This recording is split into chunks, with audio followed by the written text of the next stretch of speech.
Assalamualaikum warahmatullahi wabarakatuh. Salam sejahtera. Wah, tumben nih pakai salam kita. Nah, akhirnya bikin konten lagi sama udah setahun ya, Pendeta Yeri. tahun lalu. Tahun lalu ya terakhir ya.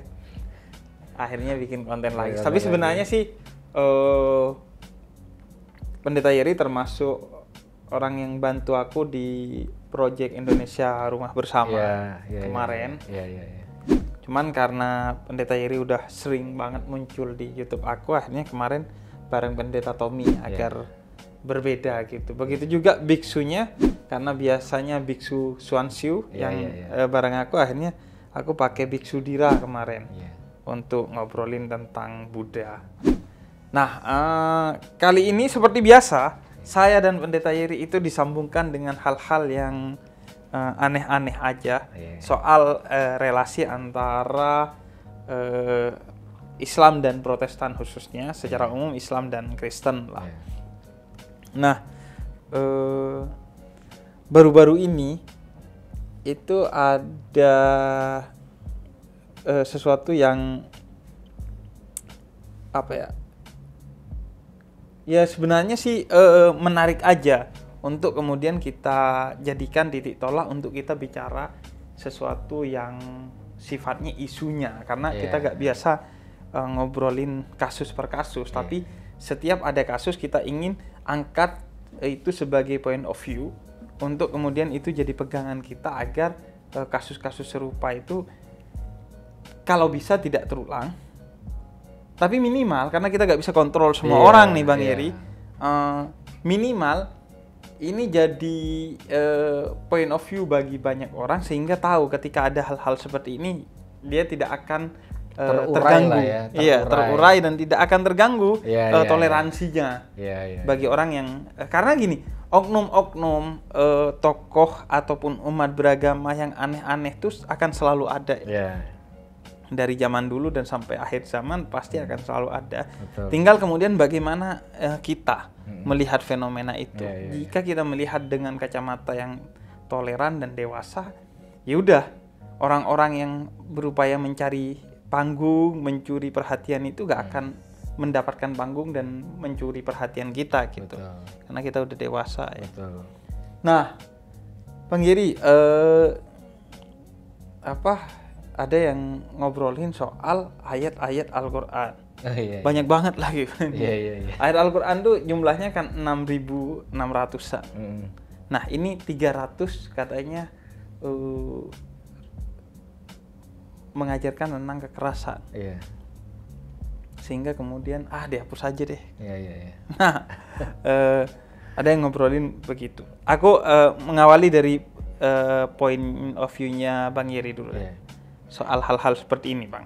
Ya, hal-hal itu kan ya kayak pertama mungkin gini ya. Saya mungkin sebagai seorang Kristen meminta maaf kalau ada yang mungkin terlukai lewat kata-kata itu. Karena saya pun seperti merasa ini akan melukai. Sangat melukai sih. Bayangkan bukan orang Muslim, tidak punya kompetensi, istilahnya dia tidak bicara sesuai dengan proporsionalnya seperti itu. Lalu bayangkan minta dihilangkan. Kamu siapa gitu kan, istilahnya gitu. Offset. Kalau dalam sepak bola offset. Offset itu ya jelas pasti melukai. Jadi ya saya sorry. Lalu yang kedua, tidak mencerminkan semangat dari ajaran Yesus sendiri gitu.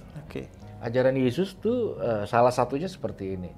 Kamu bisa melihat selumbar di mata orang lain, tapi kamu nggak ngelihat balok di matamu sendiri. Jadi semangat untuk mencegah kekerasan atas nama agama adalah bukan fokus mencari kesalahan orang lain, kesalahan agama lain, kesalahan kitab agama lain, jelas offside itu. Fokus utama dari mencegah kekerasan berdasarkan agama adalah memastikan ajaran kita, memastikan point of view, doktrinasi kita itu sehat. Jadi menguras itu secara konsisten dan ranahnya di situ. Menjaga circle itu, pemahaman secara eksklusif, bukan menyerang secara inklusif dan akhirnya menyebabkan sebuah kegaduhan. Jadi itu tidak merepresentatifkan sebenarnya ajaran Yesus sendiri. Bagaimana seorang Kristen berperan serta terhadap kedamaian. Justru kalau itu tidak diurai, tidak direm atau dilihat ini sebagai sebuah permasalahan, itu bisa sebagai bentuk kekerasan verbal terhadap agama lain. Itu bentuk serangan dan itu tidak mencerminkan kasih, tidak lalu jelas mencoreng semangat toleransi yang sudah dibangun terus-menerus oleh anak-anak bangsa, sehingga menyebabkan satu celah yang bisa dimanfaatkan oleh orang-orang yang suka hobi goreng mah. Benar. Akhirnya ada juga nih pendeta ngomong gini. Gitu. Artinya kalau aku sih lebih ingin menggarisbawahi itu pertama gini Bang Iri. Ini sebagai bukti bahwa oknum-oknum baik dari umat maupun tokoh itu pasti akan selalu ada. Sehingga jangan kita ke-trigger oleh oknum-oknum seperti ini. Jangan kemudian tuh kan seorang pendeta melecehkan Al-Quran.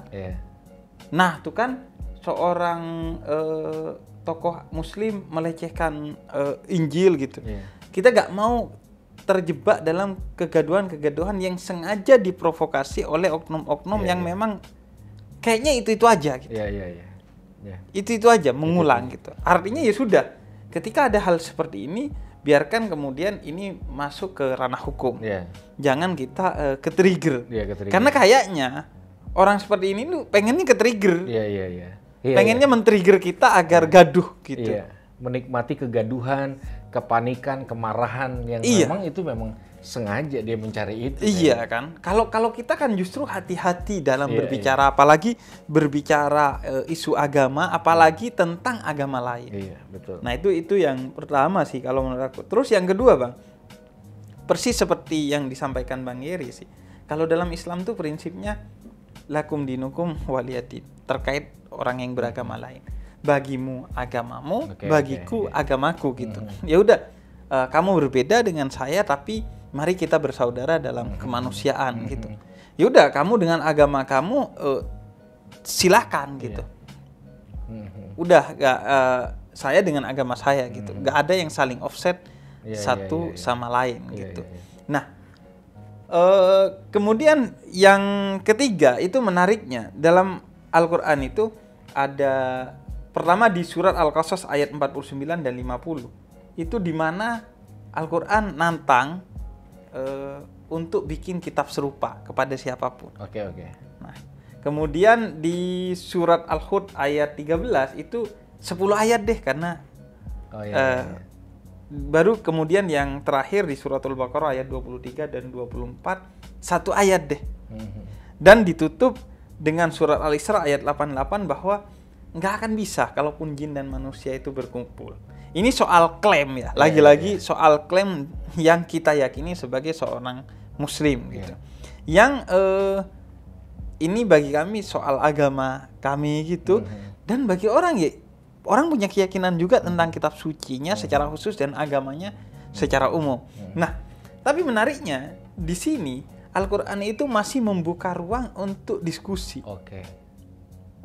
Ya udah, kalau lu mau diskusi, ayo gitu. Karena itu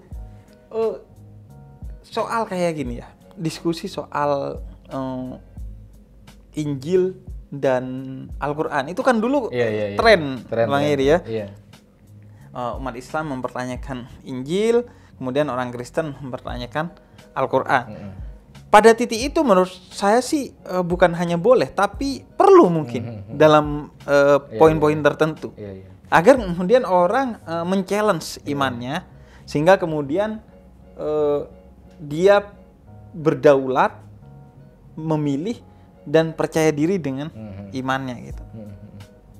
Hanya saja, tapi kalau yang terjadi ini kan hanya melempar batu sembunyi tangan doang gitu. Hanya menuduh ayatnya yang mana nggak dijelaskan dan lain sebagainya gitu. Apalagi dia juga bukan Islamolog, bukan orang yang memang fokus di kajian Islam, nggak punya kompetensi. Jadi menurut aku problemnya di sana gitu. Jadi karena ini tuduhan sporadis aja gitu dan tidak berdasarkan ilmu. Itu kan bedanya antara debat yang diperbolehkan dan debat yang tidak diperbolehkan dalam Islam. Jangan kamu berdebat dengan orang yang kamu bisa patahkan argumennya, tapi tidak bisa kamu patahkan egonya. Tapi kalau yang kamu bisa aja berargumen, maka ayo kita debat tuh boleh gitu. Makanya di Al-Quran wajadilhum billati ahsan. Kalau kamu mau berdebat silahkan, asalkan dengan cara-cara yang terbaik. Di antaranya harus punya kompetensi dan berbicara berdasarkan argumen gitu.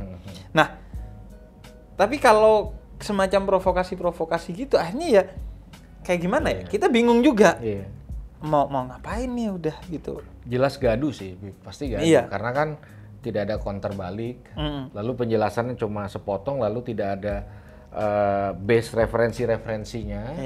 Ya sehingga jadinya gaduh karena tuh memang terlihat seperti satu serangan direct gitu. Itu kan direct. Caper aja ini Bang ya. Kelihatan jadi capernya gitu. Bener jadi apa? Jadi kayak ya sebenarnya ya, kalau orang yang biasa di isu-isu antar agama atau toleransi seperti kita, ya tidak akan terdistraksi lah sama omongan-omongan seperti itu, karena tahu lah ini karakter orang-orang yang orangnya juga itu aja.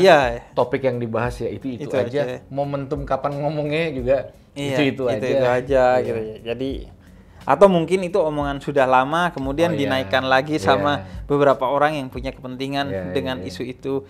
Maka video ini di mana saya dengan Bang Yeri duduk itu sebenarnya hanya ingin menyampaikan bahwa udah gak usah terdistraksi lah sama hal-hal seperti ini, karena kalau kamu ke-trigger berarti kamu kena umpannya berhasil gitu. Dia berhasil gitu. Dia berhasil. Jadi ya lebih baik kemudian orang seperti itu ya udahlah, nggak dikasih panggung, nggak direspon berlebihan. Benar. Nggak dibuat viral, nggak di-share, nggak dibahas terlalu panjang. Seperti itu. Ya biarin aja, ntar juga hilang sendiri. Dan fungsi video ini adalah memberi guidance kepada kita menanggapi hal-hal yang seperti ini, yang saya kira sih nggak akan berhenti di sini, pasti akan ada lagi beberapa saat lagi. Nanti penerusnya ada penerusnya, momentumnya kalau tumbuh lagi. Dan bukan hanya Kristen ke Islam gitu, oknum Kristen ke Islam, tapi oknum Islam ke Kristen bisa jadi juga dari berbagai agama, karena kan semua agama nih pasti ada lah umat atau orang yang ditokohkan yang model-model begini gitu. Dan saya setuju tuh sama Bang Yeri tadi. Kita itu kan seharusnya memang tidak fokus menunjukkan kesalahan orang lain untuk menyebut diri kita benar. Tapi sibuk memperlihatkan kebenaran kita. Teorinya kalau di Islam kan idaja al-haq wa dhahakal batil. Kalau cahaya dihidupkan, kegelapan tuh gak usah diusir, pergi sendiri. Jadi gak usah sibuk mengusir kegelapan. Yaudah hidupin cahaya, kelar loh gitu. Gak usah mau gimana gitu. Benar. Karena itu teori perang dalam Islam itu defensif kan. Dia defense. Dia gak ofensif. Ya udah, dia akan sibuk kemudian membangun kekuatan dia, tapi tidak menyerang. Tapi begitu dia kemudian diserang, dia bisa membela dirinya, bukan untuk menghabisi musuh, tapi hanya untuk sebatas membela diri sampai musuh bisa berdamai, mau dipaksa untuk berdamai gitu. Ya udah, sibuk.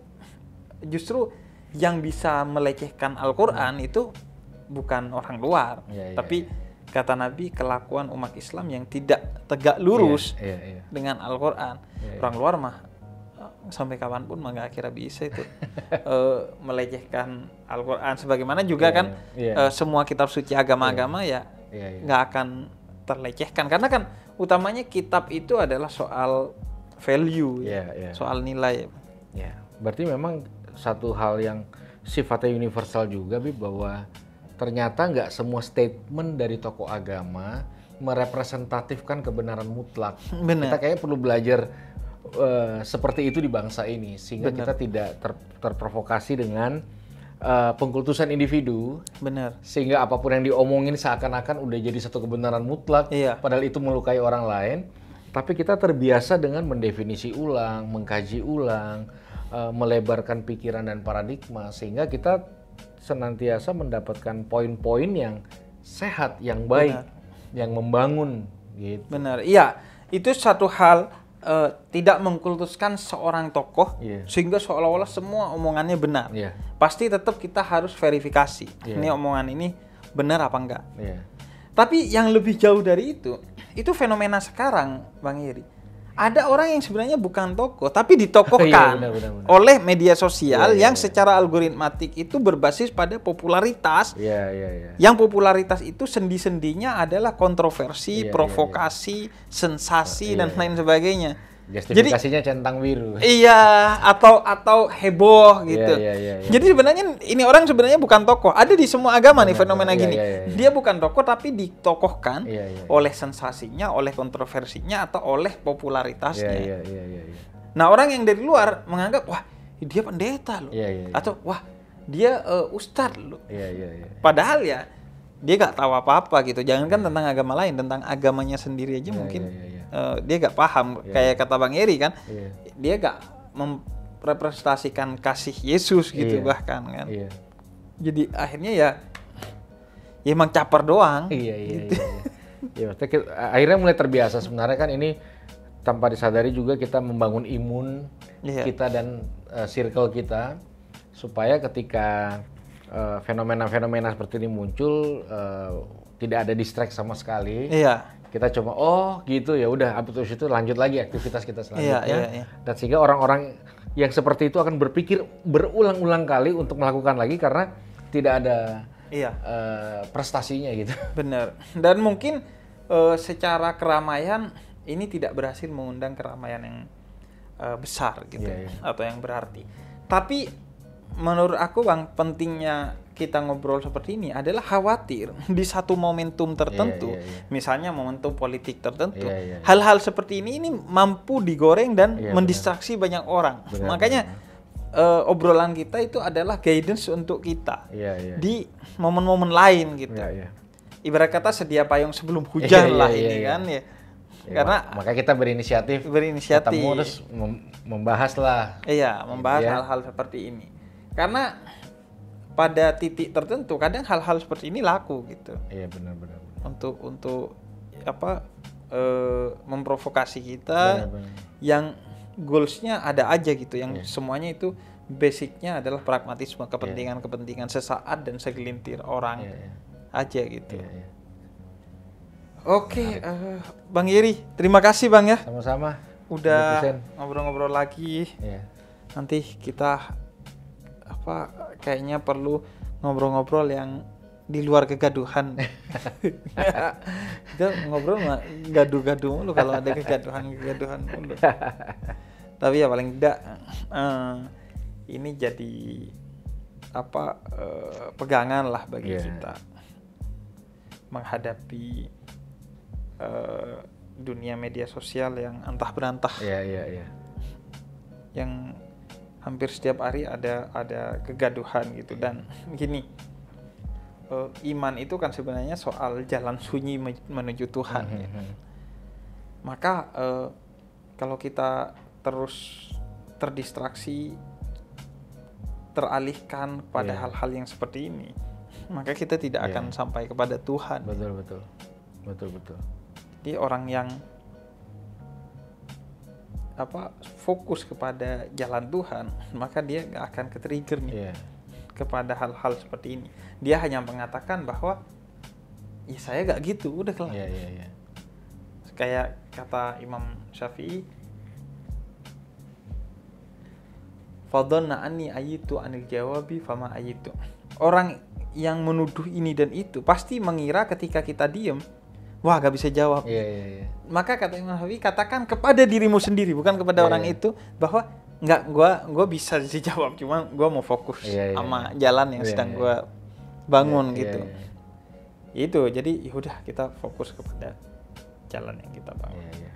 Oke teman-teman, itu aja. Semoga bermanfaat. Terima kasih udah nonton. Assalamualaikum warahmatullahi wabarakatuh.